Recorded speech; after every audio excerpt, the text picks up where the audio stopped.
안녕하세요. 누빅스라는 회사에서 부사장으로 일하고 있는 강명구라고 합니다. 오늘 여러분들과 함께 소상공인과 미래 경영 환경이라는 제목으로 말씀을 나눌 예정입니다. 부제에 있는 것처럼 디지털 전환을 중심으로 된 것처럼 디지털 기술, 그것을 활용한 사업의 혁신인 디지털 전환에 대한 내용이 오늘 자세하게 나올 예정입니다. 여러분들에게 많은 통찰력이 되는 시간이 되었으면 좋겠습니다. 제 소개를 간단히 드리겠습니다. 현재 누빅스라는 회사에서 부사장으로 일하고 있고요. 예전에 삼성전자에서 주로 많은 경력을 보냈습니다. 삼성전자에서 했던 일은 IoT 사물 인터넷, 우리말로는 사물 인터넷인데 IoT 플랫폼 관련한 사업을 했었고요. 이것을 통해서 이게 4차 산업혁명의 기반 기술이기 때문에 4차 산업혁명과 관련된 다양한 분들하고 회사하고 일을 같이 했고, 특별히 4차 산업혁명을 처음으로 만든 전략을 세웠던 독일 정부하고도 일을 같이 할 수가 있었습니다. 그런 것의 연장으로 해서 2018년도에 오른쪽에 있는 책과 같이 아무도 알려주지 않은 4차 산업혁명 이야기라는 책을 냈고요. 이것이 이제 사람들이 4차 산업혁명의 개념에 대해서 많이들 알고 계시지 못해서 좀 알려주는 측면에서 쓴 책입니다.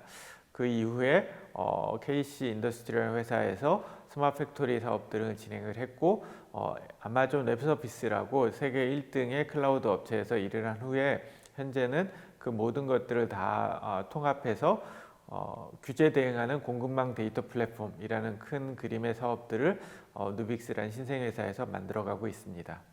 자, 그럼 오늘 여러분들하고 미래의 경영 환경에 대해서 말씀을 드릴 텐데, 미래는 한마디로 말해서 디지털 전환의 시대라고 할 수가 있겠습니다. 디지털 전환이라는 말은 영어로 하면 디지털 트랜스포메이션이라고 많이 얘기가 되고 있고요. 그것을 약자로는 DT라고 이제 표현들을 많이 합니다. 또 한편으로는 디지털 트랜스포메이션을 DX라고 약자로 표현하기도 하고요. 그래서 많은 회사나 사람들이 DT라는 용어를 일상적으로 쓰고 있고, 우리말로는 디지털 전환이라고 할 수가 있겠고요. 그런 측면에서 디지털 전환의 중요성이 커지고 있어서 많은 회사마다 이런 전담 조직을 두기도 합니다. 그래서 미래에 우리가 살아야 될 시대는 결국 디지털 전환의 시대다라고 요약드릴 수가 있겠습니다. 이런 그림이 인트로덕션 측면에서 좀 보여드리는데, 많은 회사에서 디지털 전환이 가장 중요한 과제다라고들 다들 얘기를 하시고요. 이렇게 얘기를 하면 디지털 전환이 어떤 개념일지에 대해서 다들 잘 이해를 하지 못하면서도 주변에서 말을 많이 하니까 당연하다, 분명히 우리는 해야 된다라고 다들 얘기를 하시죠. 하지만 디지털 전환의 개념이 모호하고 어떻게 될지 모르기 때문에 뭘 해야 될까 하고 강론으로 들어가면 다들 이제 할 얘기가 없다, 이걸 풍자하는 그런 만화라고 볼 수가 있겠습니다. 미래가 디지털 전환의 시대라면 디지털 전환에 대한 개념을 명확히 아는 것이 중요합니다. 디지털 전환이라는 용어 자체가 사실 오해를 줍니다. 디지털로 전환한다. 그럼 마치 아날로그 시대가 디지털 시대로 바뀐다는 의미를 또 연상하게 만들어서 헷갈리게 만듭니다. 그래서 가트너나 이런 유수한 어떤 조사기관이나 이런 쪽에서 디지털 전환의 개념을 명확하게 하기 위해서 그런 헷갈리는 개념들, 디지털에 관련된 헷갈리는 개념을 크게 이제 세 가지로 정리를 했습니다. 좀 도움이 되기 때문에 말씀을 드리는데요. 첫 번째가 디지털화라는 개념입니다. 이 디지털화는 2000년, 그러니까 1990년 후반부터 2000년을 거치면서 많이 일어난 일입니다. 이게 소위 말해서 아날로그가 디지털로 바뀐 것을 의미합니다. 왼쪽에 있는 사진들을 보시면 TV, 카세트 테이프, 아직 이걸 처음 보시는 분들은 별로 없을 것 같고요. 저희 어릴 때는 다 브라운관 TV였고 저런 마그네틱 기반의 카세트 테이프입니다. 이런 것들은 다 일단 신호가 아날로그적으로 들어온 걸 처리해서 그림이 나타나기 때문에 아날로그 방식입니다. 디지털은 1010으로 나타나는 거죠. 이렇게 아날로그 방식으로 소리도 그림도 TV 화면도 나타나던 것들이 2000년을 즈음하면서 디지털로 바뀌게 됩니다. 요즘은 카세트 테이프 쓰시는 분들은 안 계시고 다 음악 파일을 통해서 소리를 들으시죠. 그 MP3 파일이 나온 것이 2000년 넘어가면서 나오게 됐죠. 이렇게 소리를 일령일령의 디지털 신호로 바꿔가지고 그것을 재생하는 기기가 나온 게 저 MP3 플레이어고요. TV도 브라운관의 전자총으로 브라운관에 때려서 화면을 표시했던 것이 일령일령의 화상 신호를 디지털로 바꾼 후에 LCD라든지 이런 것의 어떤 표시 장치로 표현한 것이 최신의 디지털 TV입니다. 그래서 2000년을 즈음해서 아날로그로 운영되던 많은 것들이 디지털로 바뀌었다. 그래서 이 시대를 디지털화의 시대라고 말씀드릴 수 있겠습니다. 이것은 디지털 전환이라고 할 수는 없습니다. 그리고 이렇게 디지털화가 되고 나니까 2000년대 중반을 거치면서 디지털라이제이션이라는 시기를 또 거치게 됩니다. 디지털라이제이션은 앞에서 아날로그 방식이 디지털로 바뀌고 나니까 이렇게 디지털로 바뀐 이 상황을 활용해서 새로운 사업이 생기게 된 시대, 이거를 디지털라이제이션 시대라고 할 수가 있겠습니다. 이런 건데요. 오프라인, 그 옛날에는 이제 음반이라든지 음악을 듣기 위해서 음반을 사려면 무조건 레코드 가게 같은 데 가서 사야 됐습니다. 카세트 테이프나 CD 같은 걸 팔았죠. 이런 것들을 이제 디지털화가 돼서 음원들이 다 일령일령으로 다 표시가 되니 이러면 전기 신호로 보낼 수 있겠다. 음악을 이렇게 생각한 사람들이 나오게 됐습니다. 그것이 여기 아이튠즈나 넵스터 같은 회사들이죠. 그래서 인터넷 선을 이용해서 음악을 보내는 서비스를 할 수 있겠다라는 거고, 이런 회사들이 그런 서비스를 함으로써 크게 성장을 했습니다. 결국은 디지털화가 된 그런 여러 가지의 그 콘텐츠들을 인터넷이나 전기선이나 여러 가지를 통해서 주고받을 수 있겠다라고 판단한 거죠. 이렇게 해서 새로운 사업 모델이 생긴 것을 디지털라이제이션이라고 하겠습니다. 이게 2000년대 중반에 일어난 일이라고 보겠습니다. 그러면 최근 2020년 넘어가면서 디지털 전환이 얘기되는 것이 디지털화나 디지털라이제이션은 아닐 겁니다. 이건 구분해서 이해해야 된다고 봅니다. 최근에 얘기되고 있는 디지털 전환의 정의는 이렇게 얘기가 됩니다. 데이터 분석, 여기서 나오는 분석은 데이터를 분석한다는 얘기입니다. 그리고 기계학습, 여기서 말하는 기계학습은 영어로 하면 머신러닝이고 우리가 많이 친숙한 인공지능, 요즘 말하는 그런 것들을 이제 기반이 되는 게 기계학습입니다. 그래서 데이터를 분석하거나 데이터를 또 기계학습을 한 그런 것을 기반으로 해서 새로운 통찰력과 가치를 창출해야 그게 디지털 전환이다. 이렇게 이야기를 합니다. 어려우시죠? 이거를 조금 더 사례를 통해서 이해하면 좀 쉽습니다.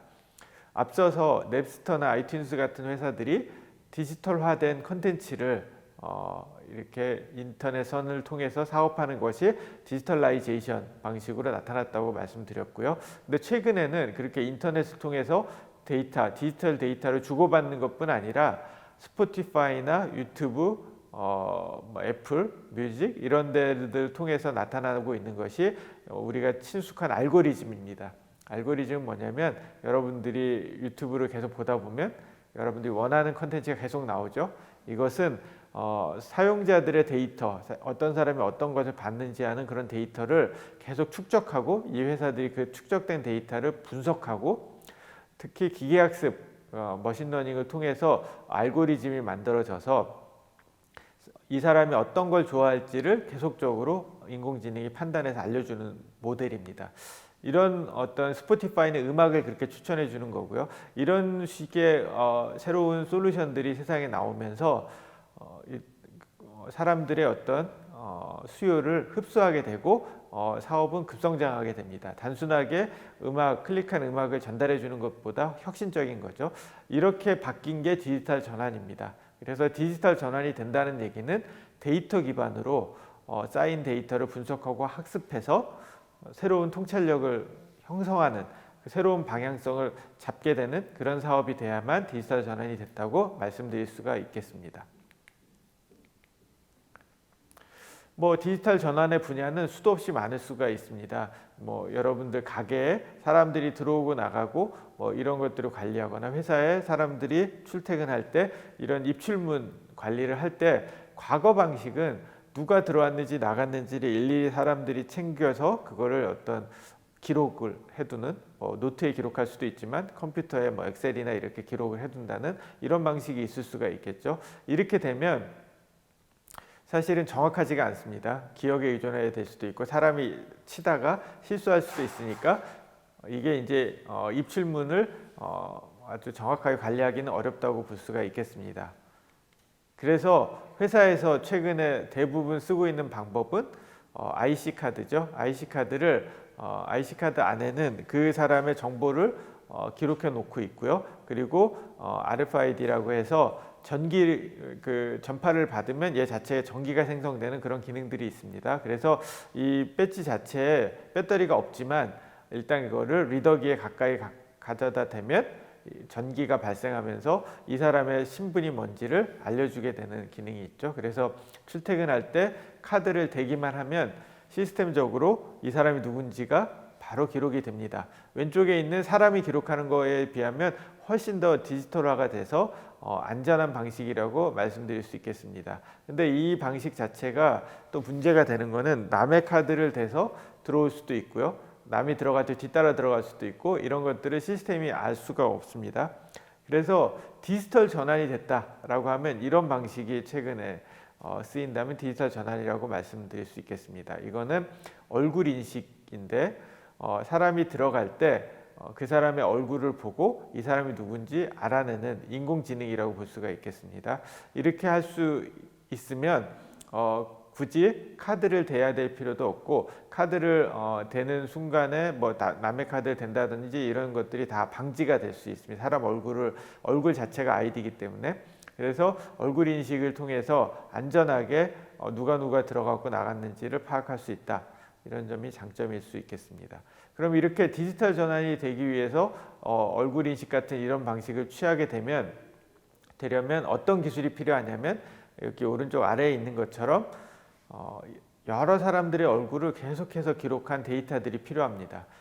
사람의 얼굴을 인식하려면 수많은 사람 얼굴의 데이터들을 갖고 그거를 학습한 머신러닝, 기계학습을 하게 됩니다. 그러면 알고리즘이 생깁니다. 그래서 이 사람 얼굴은 누구다라고 알려주는 그런 매칭하는 인공지능 소프트웨어가 생기게 됩니다. 결국 사람 얼굴을 인식하는 이런 소프트웨어 하나를 만들기 위해서는 수많은 데이터와 그 데이터를 학습하는 과정들이 필요한데 그 과정들이 결국 디지털 전환의 핵심 기술이다 라고 말씀드릴 수 있겠습니다. 그 기술을 활용해서 결과적으로 사람이 부정확한 데이터를 수기로 입력하는 것이 아니라 안전하게 그리고 편하게 입출문 관리를 할 수 있게 되면 이게 입출문 시스템의 디지털 전환이다 이렇게 말을 할 수가 있겠습니다.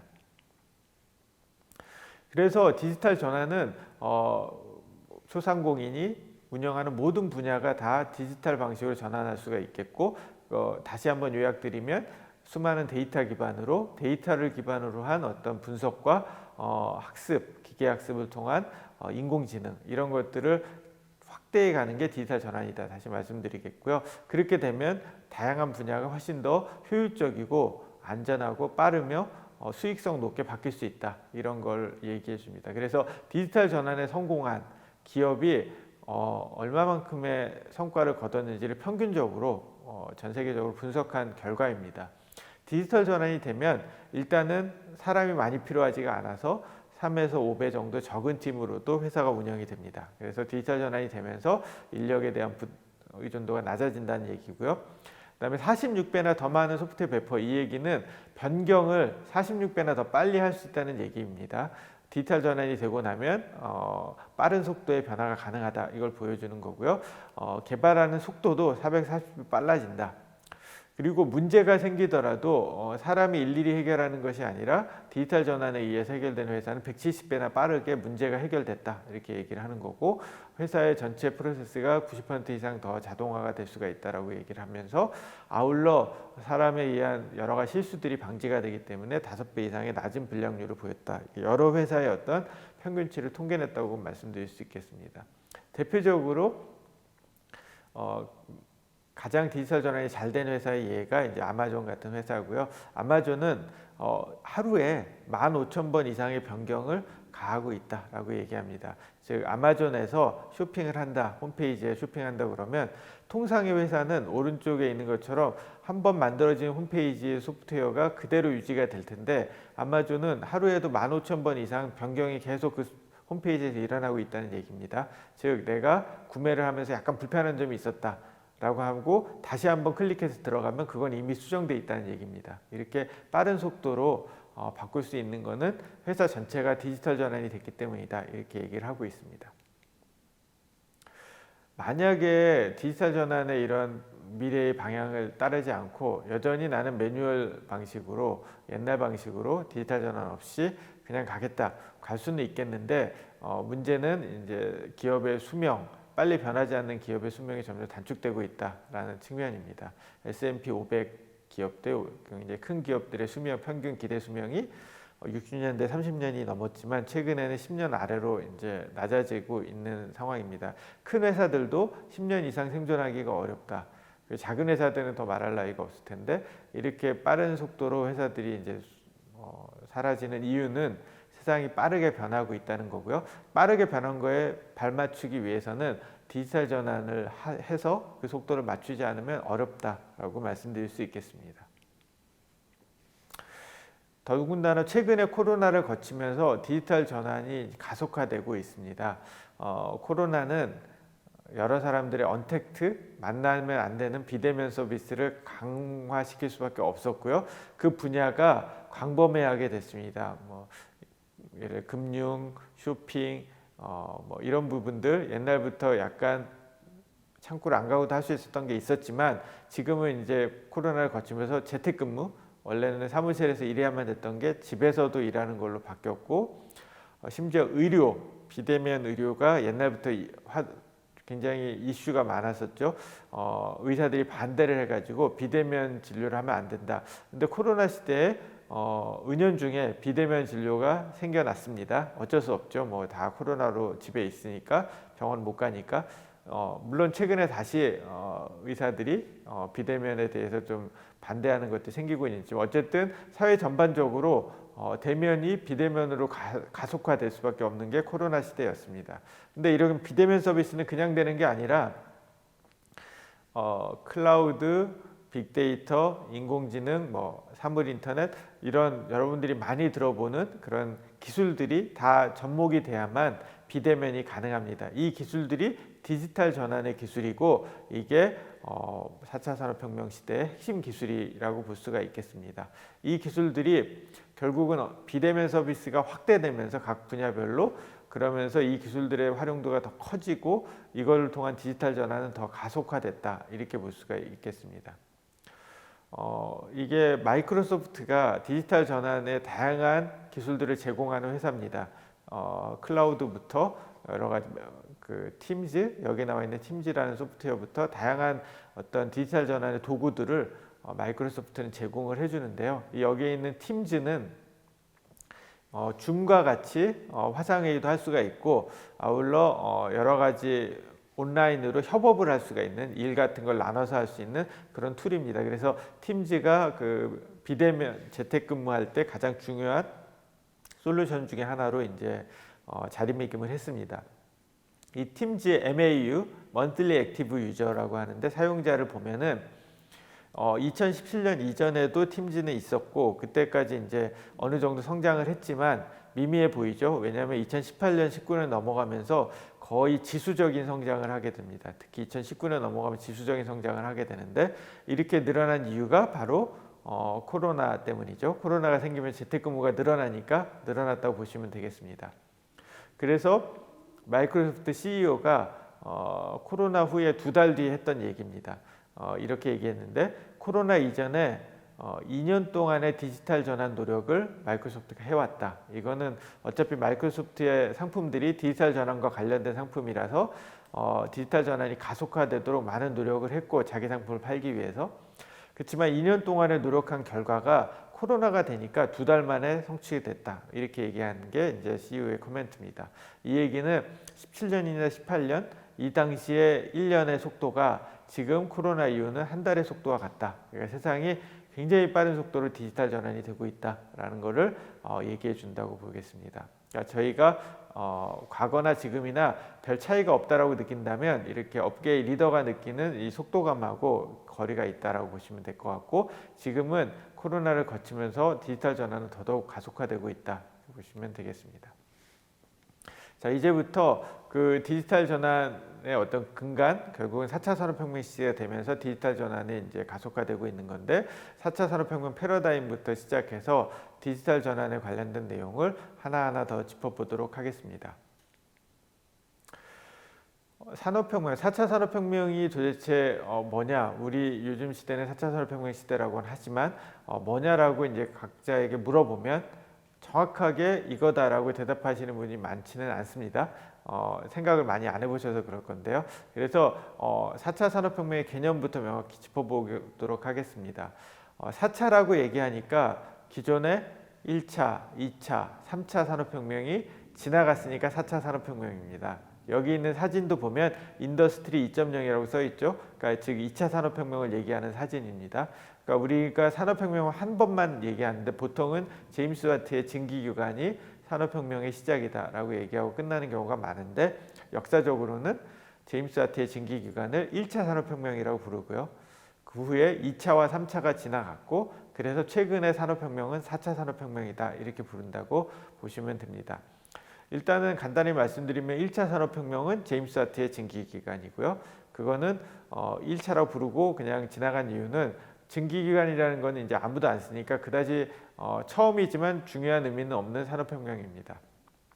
근데 2차 산업혁명은, 여기 사진에 있는 2차 산업혁명은 가장 중요한 산업혁명입니다. 이것은 1900년 왔다 갔다 하는 그 시기에 과학과 기술이 엄청나게 발전한 시기입니다. 이 시기에 산업적인 혁명이 일어났는데 지금 우리 삶을 만들어낸 그런 산업혁명이라고 볼 수가 있습니다. 이때 전기, 석유, 그리고 여기 있는 것처럼 자동차, 이런 우리 현대 쓰고 있는 것들이 다 활용되기 시작했고 또 만들어진 시기입니다.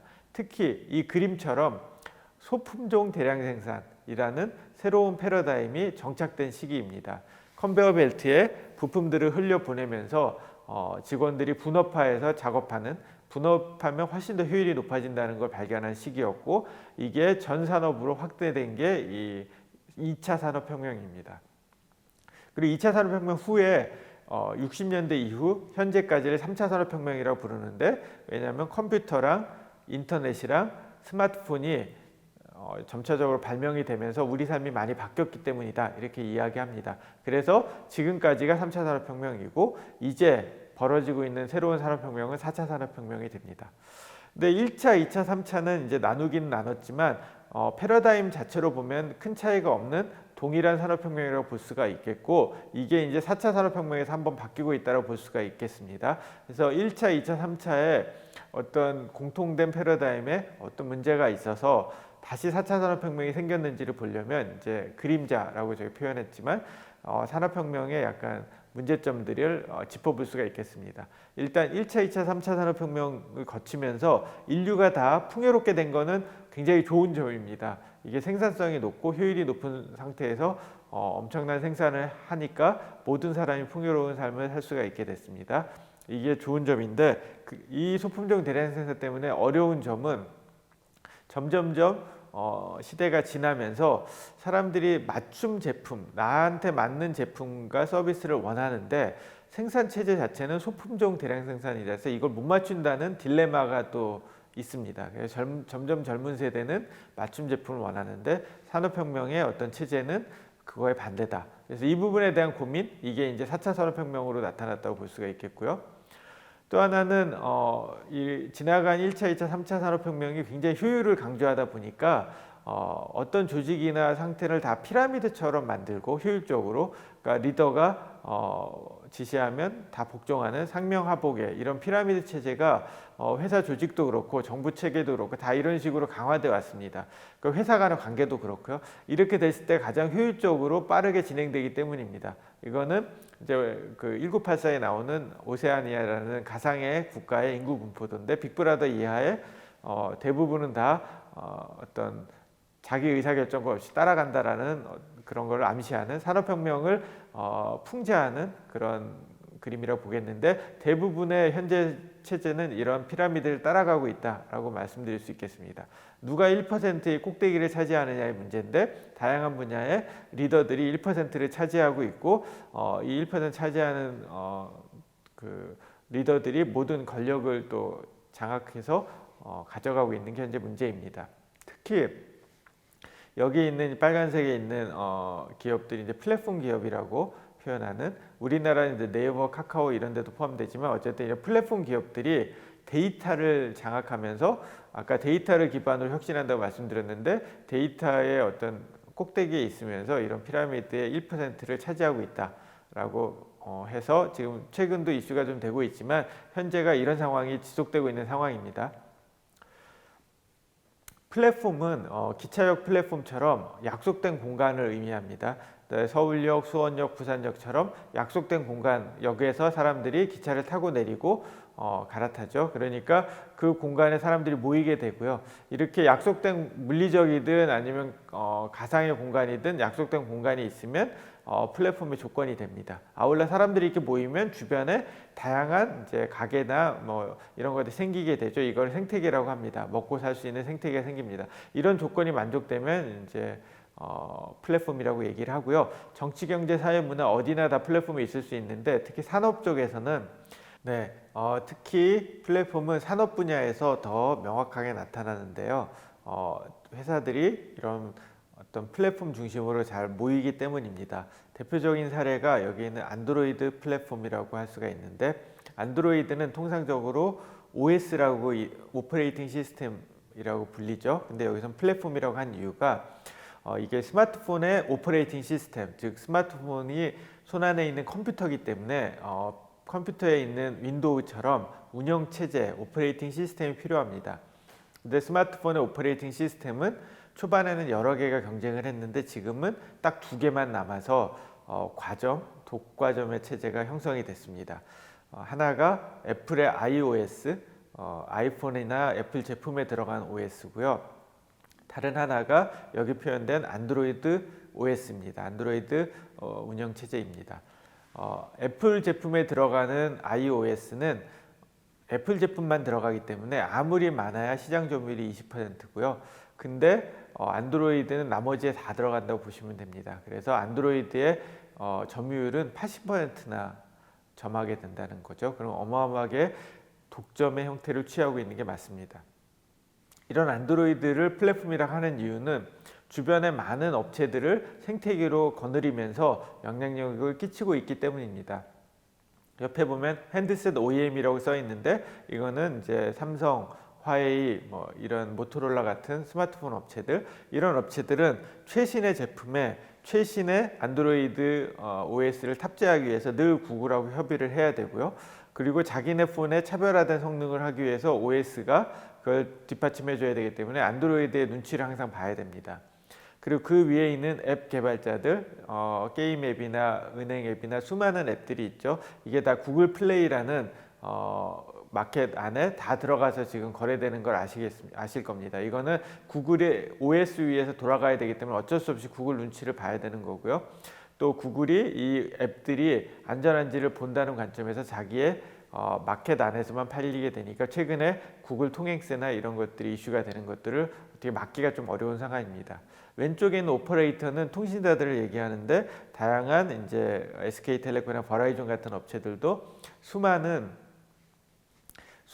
어떤 통신 서비스들을 제대로 하기 위해서는 OS의 영향력 아래에 있어야 됩니다. 이처럼 구글의 안드로이드 OS는 수많은 회사들을 생태계로 거느리고 피라미드 꼭대기에서 유지되고 있는 것을 볼 수가 있습니다. 그 결과 이런 결과들이 나오는데 왼쪽에 있는 거는 구글의 실적입니다. 스마트폰이 활발했던 20년간 엄청난 속도로 지수적으로 성장한 걸 볼 수가 있겠고, 중간에 언제라도 꺾이지 않은 것을 볼 수가 있습니다.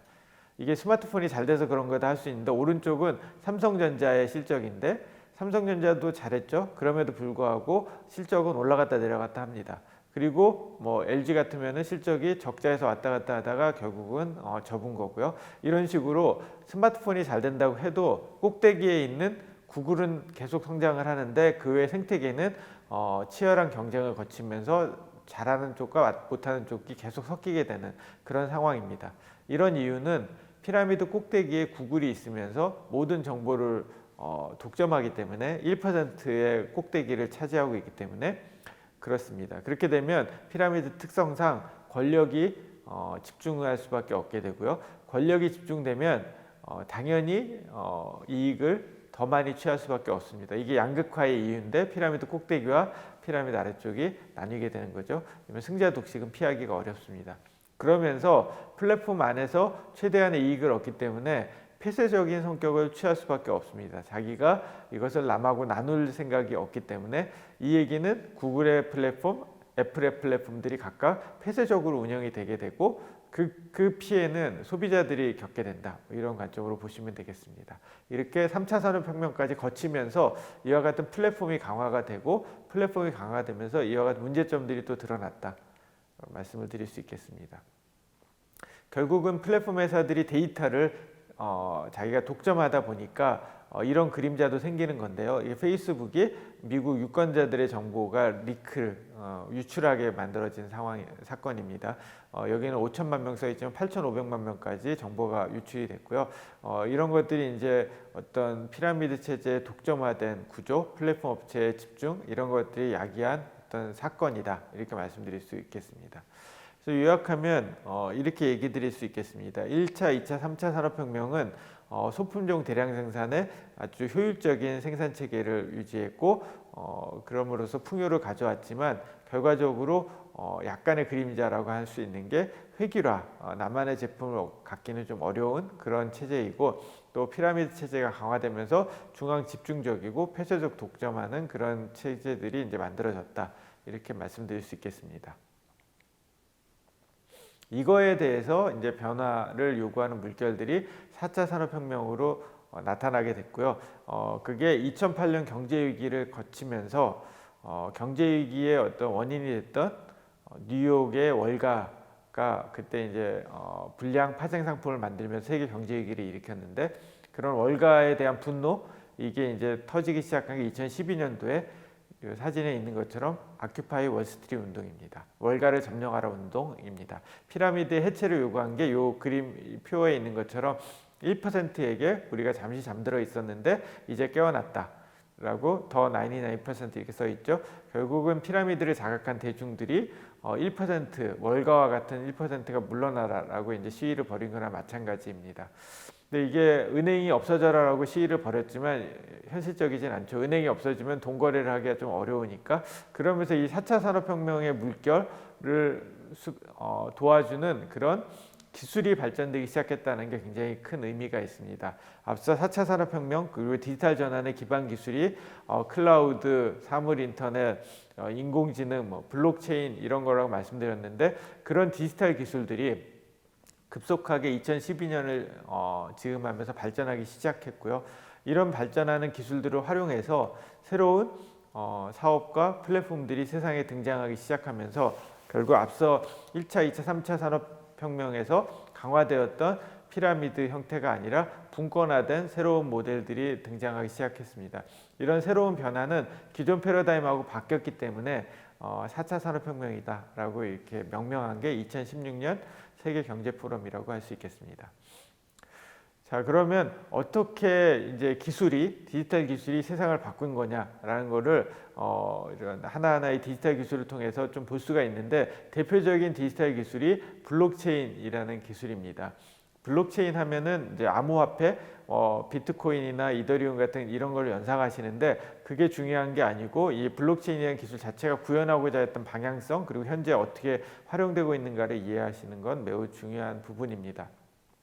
2008년 경제위기를 거치면서 사람들이 이런 은행의 어떤 어떤 잘못된 상품으로 인해서 피해를 봤다라고 말씀을 드렸습니다.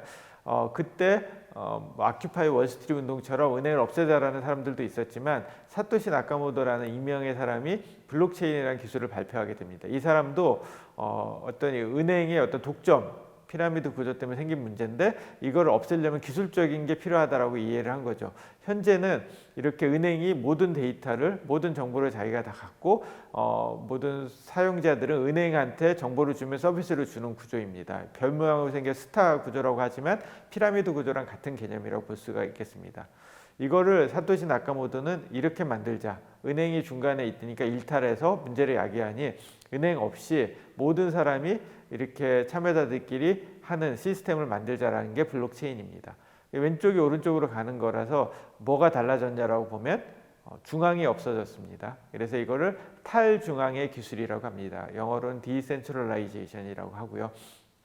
그래서 블록체인은 어떤 기술이냐? 중앙을 없앤 기술이다. 중앙에서 누군가가 모든 걸 갖고 관리하던 게 아니라 참여하는 각자가 다 그냥 관리하면서 참여하는 거다. 이게 블록체인이라고 보시면 되겠습니다.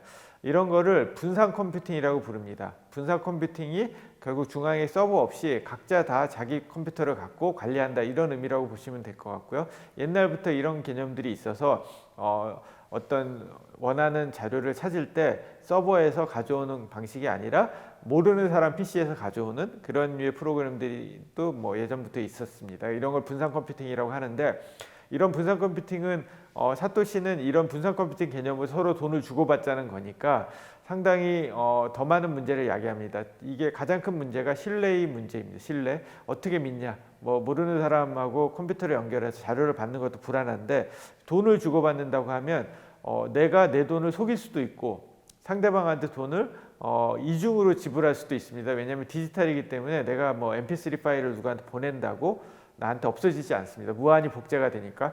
그러면 어떻게 이렇게 만드느냐가 어려운 부분인데 그래서 사토시가 사토시의 블록체인 이걸 해결했기 때문에 유명한 건데요.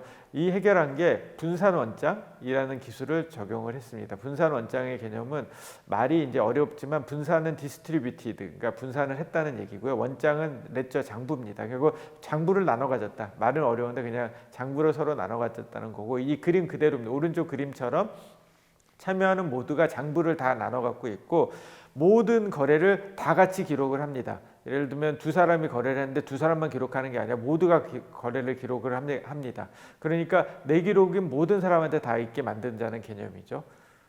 그러면 내가 만약에 내 돈을 100만 원인데 1000만 원 속인다. 그럼 나만 바뀐 거지 딴 사람한테는 100만 원은 남아 있습니다. 그러면 옆에 있는 것처럼 민주적 동의 절차에 의해서 틀릴 수 있는데 51%를 따라가도록 또 만들었습니다. 이렇게 만드니까 내가 마음대로 내 걸 바꿀 수가 없겠죠. 그리고 내가 뭐 누구한테 돈을 보낸 기록은 다 있는데 또 그 돈을 또 속이고 딴 사람한테 또 보낸다. 그러면 다른 사람 기록과 맞지 않으니까 안 되겠죠. 그래서 민주적 동의 절차에 다 리젝되게 됩니다. 물론 이렇게 5명밖에 없으면 2명만 해킹하면 내 마음대로 할 수가 있습니다. 그래서 이런 걸 51% 공격이라고 하는데 51%만 내 마음대로 할 수 있으면 블록체인은 와해가 됩니다. 근데 사토시가 본 거는 처음에 5명일 땐 약하지만 이게 10명이 되면 뭐 5명을 해킹해도 100명이 되면 50명을 해킹해야 됩니다. 쉽지 않고 그렇게 하는 것 자체의 비용과 시간이 더 들기 때문에 결국 어느 이상의 노드라고 표현하는데 이런 붙어있는 사람들이 늘어나게 되면 더 이상 누구라도 51% 공격을 가하기는 불가능한 상황이 됩니다. 이런 상황이 되면 요 위에 올라가 있는 기록은 누구도 마음대로 수정을 못한다. 그래서 문서 위변조가 불가능한 기술이 됩니다. 블록체인 하면 어떤 기술이냐? 그 위에 올라가 있는 디지털 정보의 위변조가 불가능한 기술이다. 이렇게 이해하시면 될 것 같습니다. 그러니까 믿고 누군가 누구에게 돈을 주고받으면 믿을 수가 있게 된다. 이런 관점에서 은행을 대체할 수 있다. 말씀드리겠습니다. 그래서 왼쪽 그림처럼 은행이 있어야만 됐던 그림이 은행 없이도 되는 구조로 바뀌었습니다. 이러면서 이런 블록체인이 상식적으로 두 가지 블록체인이 있는데요. 이런 금고나 서로 간에 주고받는 것들을 누군가 관리를 해주고 맞는지를 봐줘야 되는 것들을 해줘야 되는데 그런 일들을 뭐 중앙에서 누군가가 그 일을 해준다. 예를 들어 금고도 누군가 만들어 계속 나눠주고 그림에 있는 것처럼 그런 일을 한다라고 치면 결국 왼쪽 그림처럼 다시 돌아가게 됩니다. 그런 블록체인을 프라이빗 블록체인이라고 합니다. 사적으로 만들어서 내가 관리하면서 거기 참여하는 사람들을 관리하면서 하는 그런 블록체인, 정부에서 하는 과제나 민간 기업에서 하는 과제는 프라이빗 블록체인의 경우가 많고요. 근데 사토시가 처음 만든 거는 비트코인이고, 이 블록체인 위에서 돌아가는 화폐의 이름을 그 블록체인 이름으로 정하는데, 최초의 사토시가 만든 블록체인은 비트코인입니다. 그리고 그 뒤에 나온 게 이더리움이라는 건데, 이런 식으로 퍼블릭하게 누가 관리하는 사람 없이 만든 블록체인들은 퍼블릭 블록체인이라고 부르고요. 이런 블록체인은 아무나 불특정 다수가 거기 참여해서 금고도 만들고 기여를 해줘야 됩니다.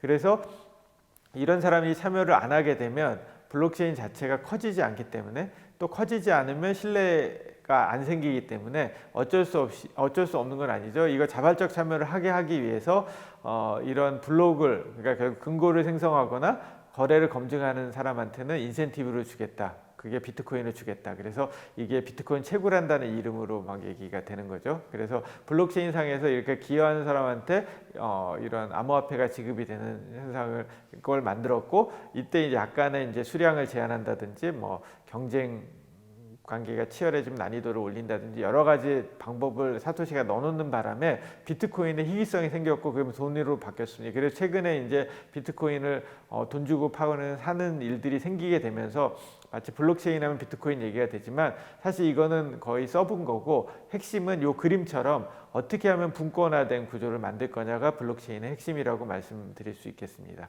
그래서 최근에 이제 앞으로 미래에 다양한 분야에서 블록체인 기술들이 이제 이런 것이 필요한 데서 사용되게 됩니다.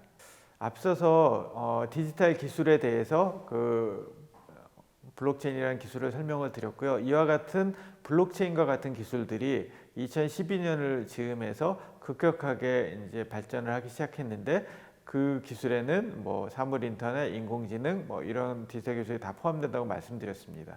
이런 것들이 포함되면서 저희 어떤 체제, 기존의 산업혁명 체제도 변화를 갖게 됐고요. 그 변화된 예가 제조 쪽, 저희가 소위 말하는 스마트 팩토리 분야에도 나타나게 됩니다.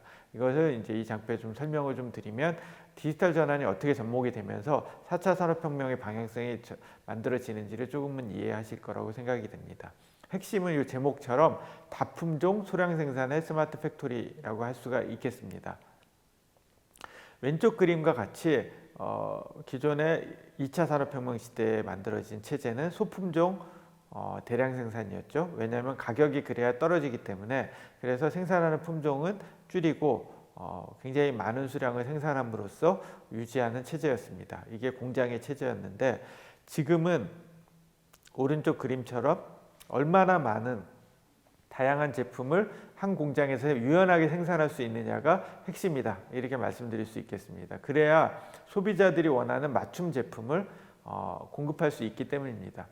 상식적으로 왼쪽처럼 소품종 대량 생산을 하게 된 게 가격을 떨어뜨리기 위함인데, 오른쪽처럼 다품종 소량 생산을 하게 되면 가격이 올라가겠죠. 이 부분은 이제 문제가 됩니다. 그래서 그러지 않으면서, 가격이 올라가지 않으면서 유연하게 다품종 소량 생산을 할 수 있는 공장이 지금 지향하고 있는 스마트 팩토리라고 할 수 있겠습니다. 그럼 어떤 공장이냐? 이와 같은 형태의 공장이 스마트 팩토리입니다. 여기 보시면 사람이나 그다음에 공장에 있는 여러 가지 공장 환경, 밑에 보면 차도 보이고요. 그리고 오른쪽에 보면 공장 설비들이 보이는데 다 점점점점 연결이 돼 있죠. 이렇게 점점점점 연결돼 있는 거를 디지털 기술로는 IoT, 사물 인터넷이라고 합니다. 각각이 다 점점점 연결돼 있는데, 사물들이 연결돼 있다는 뜻이죠. 사물들이 연결이 되면서 뭘 하냐면 점점점 연결되면서 서로 데이터를 주고받습니다. 데이터를 보내기도 하고 받기도 합니다. 그리고 명령을 주고받습니다. 명령을 내리기도 하고 받기도 합니다. 그러니까 사람이 일일이 뭐 스위치를 켜거나 입력하는 게 아니라 서로 기기 간에 서로 데이터를 주고받고 명령을 주고받습니다. 이게 점점점점의 개념인데, 이 점점점점이 어디에 연결되어 있습니까? 보면 두뇌 모양으로 연결되어 있죠. 이게 인공지능 소프트웨어라고 볼 수가 있습니다. 그래서 현재의 공장들은 이렇게 만들어지는 건데, 인공지능의 소프트웨어에 연결되어 있는 점점점 모든 게 연결되어 있습니다. 그러면 오른쪽 아래에 있는 것처럼 생산 품종이 회색에서 파란색으로 바뀌게 된다. 그러면 품종이 바뀌는 거죠. 옛날 같으면은 이 바뀌는 품종의 어떤 원재료도 사람이 찾아야 되고 가져와야 되고 바꿔야 되고 설비도 자기가 스스로 움직여서 변경해야 되고 이 과정에서 생산이 중단되니까 그러면서 이제 효율이 떨어지고 가격이 올라가게 되는 건데요. 이렇게 구성이 되면 저 인공지능은 아까 상태를 판단해서 어떤 게 최적화인지를 판단하는 알고리즘이라고 말씀드렸죠. 데이터를 분석해서 그런 소프트웨어가 돌아가면서 예를 들어 저렇게 회색에서 파란색으로 생산품이 바뀌기 전에 미리 상황을 판단하고 거기에 맞는 다양한 원재료들을 미리 준비를 하고 미리 보내주고 뭐 이런 것들 사람이 관리하는 게 아니라 이런 알고리즘과 소프트웨어에서 관리가 됩니다. 이렇게 되면 변경점에 의해서 생기는 시간이 굉장히 짧아지게 됩니다. 이 모든 것들이 다 디지털 기술인 거죠. IoT, 데이터, 인공지능 이런 것들이 접목돼서 지금은 공장이 돌아가게 됩니다. 그렇게 됐을 때 다품종 소량 생산의 체제가 가능해지게 됩니다. 대표적인 예가 이제 아디다스의 예라고 볼 수가 있겠습니다. 아디다스가 예전에 생산 그냥 소품종 대량 생산으로 마구 찍어낼 때는 인건비가 싼 곳이 제일 좋았죠. 그게 중국이나 베트남 같은 곳에 공장을 짓고 이렇게 신발을 생산하게 됩니다. 이게 소품종 대량 생산입니다. 이렇게 내보냈던 시기가 90년대, 2000년대 이런 데까지 이렇게 내보냈고 3차 산업혁명 시기에 아주 활발하게 이런 오프쇼어링이라고 표현하는데 다른 임금이 싼 곳으로 공장을 보내는 일이 많아졌습니다. 근데 이게 독일이나 이런 쪽으로 다시 공장을 짓습니다. 그러면 생산성이 사실 독일로 다시 가면 인건비도 비싸고 인프라도 비싸지니까 사실 가격도 올라가고 여러 가지 불편해져야 됩니다. 하지만 그냥 가지를 않고 다품종 소량 생산 체제 이런 형태로 바뀌는 거죠. 예를 들면 여기 캠페인을 한 게 스타일을 선택하고 색상을 선택하고 디자인을 선택하고 나만의 제품을 완성해라 이렇게 나오는데 옵션이 몇 개만 되더라도 생산해야 될 공장의 품종 수가 곱하기니까 굉장히 많아져서 개인 맞춤형의 다품종 소량 생산이라고 볼 수가 있습니다. 기존의 소품종 대량 생산 공장에서는 대응하기 어려운데요. 이렇게 할 때 기존 체제로 했으면 시간이 더 오래 걸려야 되는데 제품 리드 타임이 기존의 3주에서 5시간으로 줄였다라고 주장을 하는 거죠. 물론 여기에는 여러 인자들이 있을 수 있는데 이게 이제 지향하는 바다. 그러니까 여러 품종을 생산하지만 생산 시간은 줄이고 비용은 더 낮추는 방향으로 간다. 거기에는 디지털 기술이 접목이 돼 디지털 전환이 일어나기 때문에 가능하다. 이렇게 요약을 해볼 수가 있겠습니다. 그래서 4차 산업혁명을 앞에 이제 그림자로 맞춰있으면 그림자가 획일화 중앙집중 폐쇄적 독점이라는 그림자를 갖고 있다라고 말씀드렸는데 4차 산업혁명을 통해서 사람들이 원하는 맞춤 제품과 서비스를 제공하고 그리고 특정 누군가가 권력을 독점해서 이익을 독점하는 게 아니라 분권으로 지향을 해가고 그리고 폐쇄성이 아니라 개방성으로 이 맞춤 분권 개방이라는 용어가 이제 4차 산업혁명 시대의 어떤 패러다임, 시대 정신이라고 말씀을 드릴 수 있겠고 이 방향성에 맞춰서 뭔가를 구축하려면 과거의 피라미드로는 안 되고 새로운 디지털 기술에 맞춰서 어떤 새로운 형태의 사업과 플랫폼이 만들어져야 됩니다. 그것이 지금 4차 산업혁명의 방향성이고 그것을 가능하게 해주는 게 디지털 전환이다. 이렇게 말씀드릴 수 있겠습니다. 긴 시간 들어주셔서 감사합니다.